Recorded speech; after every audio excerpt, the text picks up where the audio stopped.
जय माता दी। माँ दुर्गा जी की नवी शक्ति का नाम सिद्धिदात्री है। सिद्धिदात्री का अर्थ है ये सभी प्रकार की सिद्धियां देने वाली है।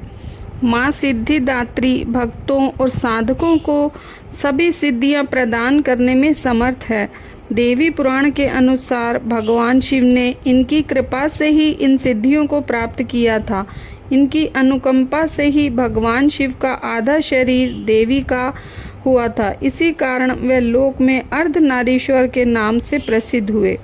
माँ सिद्धिदात्री 4 भुजाओं वाली हैं। इनका वाहन सिंह है। ये कमल पुष्प पर भी आसीन होती हैं। इनकी दाहिनी तरफ के नीचे वाले हाथ में चक्र, ऊपर वाले हाथ में गदा तथा बाईं तरफ के नीचे वाले हाथ में शंख और ऊपर वाले हाथ में कमल पुष्प है। नवरात्रि के 9वें दिन माँ सिद्धिदात्री की पूजा की जाती है। इस दिन शास्त्रीय विधि विधान और पूर्ण निष्ठा के साथ साधना करने वाले साधक को सभी सिद्धियां प्राप्त हो जाती हैं। सिद्धियां वे शक्तियां हैं जो मनुष्य को आध्यात्मिक और भौतिक दोनों तरह से लाभ पहुंचाती हैं। इन सिद्धियों से साधक ब्रह्मांड पर भी विजय प्राप्त कर सकता है। हर मनुष्य को माँ सिद्धिदात्री की कृपा प्राप्त करने का प्रयास करना चाहिए। उनकी कृपा से हम मोक्ष प्राप्त कर सकते हैं। मोक्ष वह अवस्था है जिसमें मनुष्य जन्म मरण के चक्र से मुक्त हो जाता है। माँ सिद्धिदात्री की कृपा से हम इस संसार की असारता को समझ सकते हैं और वास्तविक शांति प्राप्त कर सकते हैं।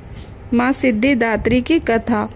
पौराणिक कथाओं के अनुसार जब ब्रह्मांड पूरी तरह से अंधेरे से भरा हुआ एक विशाल शून्य था, दुनिया में कहीं भी किसी भी प्रकार का कोई संकेत नहीं था, तब उस अंधकार से भरे हुए ब्रह्मांड में ऊर्जा का एक छोटा सा पुंज प्रकट हुआ।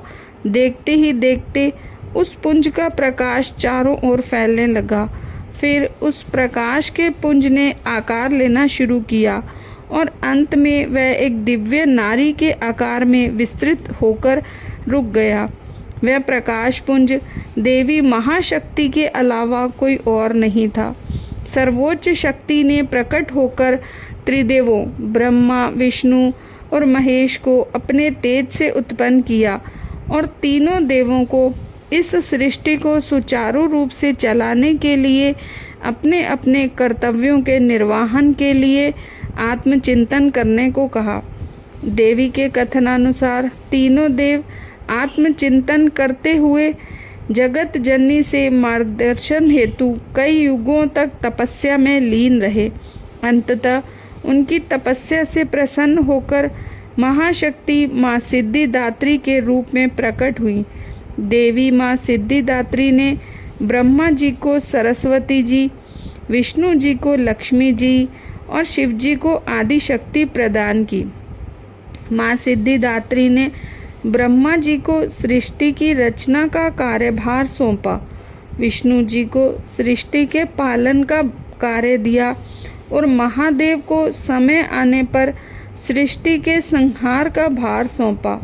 माँ सिद्धिदात्री ने तीनों देवों को बताया कि उनकी शक्तियाँ उनकी पत्नियों में हैं जो उनके कार्य निर्वहन में उनकी सहायता करेंगी।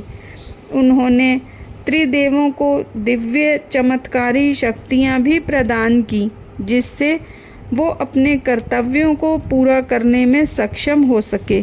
देवी ने उन्हें 8 अलौकिक शक्तियाँ प्रदान की। इस प्रकार 2 भागों नर एवं नारी, देव दानव, पशु पक्षी, पेड़ पौधे तथा दुनिया की कई और प्रजातियों का जन्म हुआ। आकाश असंख्य तारों, आकाश गंगाओं और नक्षत्रों से जगमगा उठा।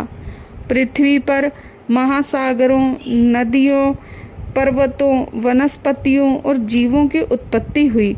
इस प्रकार माँ सिद्धिदात्री की कृपा से ही सृष्टि की रचना, पालन और संहार का कार्य संचालित हुआ। एक और अन्य कथा के अनुसार जब पृथ्वी पर दानव महिषासुर का उत्पात बहुत बढ़ गया था, तब सभी देवता ब्रह्मा, विष्णु और महेश की शरण में जाते हैं। तत्पश्चात सभी देवों के तेज से माता सिद्धिदात्री प्रकट होती हैं और दुर्गा रूप में महिषासुर का वध करके समस्त सृष्टि की रक्षा करती हैं। माता सिद्धिदात्री की पूजा विधि। नवरात्र के 9वें दिन माता को विदा किया जाता है, अतः आज के दिन प्रातःकाल में उठकर स्नान ध्यान करके माता का आसन चौकी लगाना चाहिए। इस पर माता सिद्धिदात्री की मूर्ति या प्रतिमा को स्थापित करना चाहिए। माता को पुष्प अर्पित करके उन्हें अनार और नैवेद्य अर्पित करें। माता की स्तुति, ध्यान मंत्र एवं दुर्गा चालीसा का पाठ अवश्य करें। दुर्गा सप्तशती का पाठ भी करना चाहिए। उसके बाद माता को मिष्ठान, पंचामृत एवं घर में बने पकवान का भोग लगाएं। माँ की आरती करें। इस दिन पूजा के अंत में हवन करने का विधान है। इस दिन कन्या पूजन भी किया जाता है। माता को बैंगनी रंग अत्यंत प्रिय है, अतः भक्त को नवमी के दिन इसी रंग के वस्त्र पहनकर माँ सिद्धिदात्री की पूजा करनी चाहिए। माँ सिद्धिदात्री की स्तुति। या देवी सर्वभूतेषु माँ सिद्धिदात्री रूपेण संस्थिता। नमस्तस्यै नमस्तस्यै नमस्तस्यै नमो नमः। नव दुर्गाओं में माँ सिद्धिदात्री अंतिम है।